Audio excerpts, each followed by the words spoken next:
All right, I wanted to bring attention to a situation that I thought was funny and frustrating all at the same time.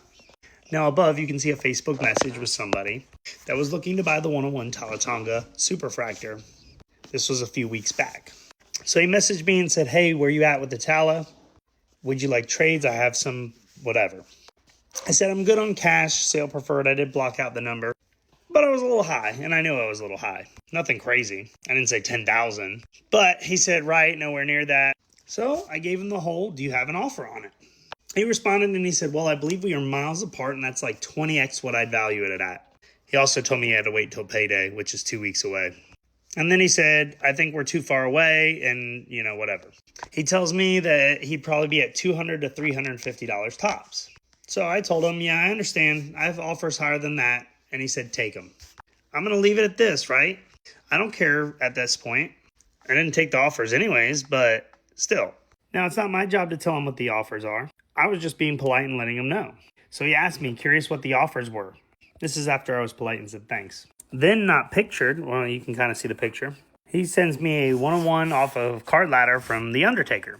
And he said, you're saying he's worth more than a taker. So I let him know I try not to put the offers out there. It's none of his business. It's just higher than that. And I said, it's a rookie super inscribed auto. I don't know why people pay for what they pay. I don't ask them.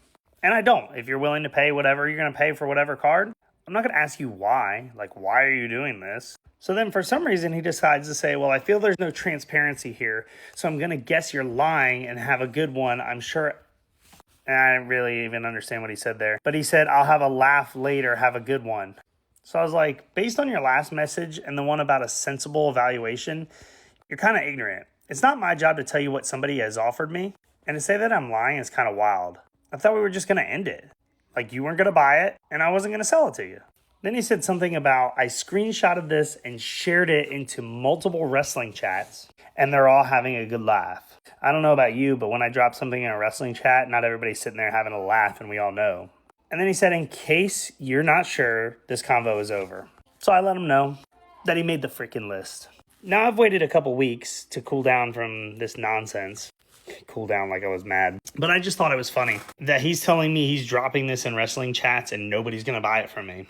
I still have the card, but I think it's funny that he thinks he got one over on me and decided to take this conversation and turn it into something really negative, when in reality, it was just me not selling him the card at the price he wanted to pay. Should have been no love lost, but you decided to do it, so you get a video. So David Best, shut your fucking mouth.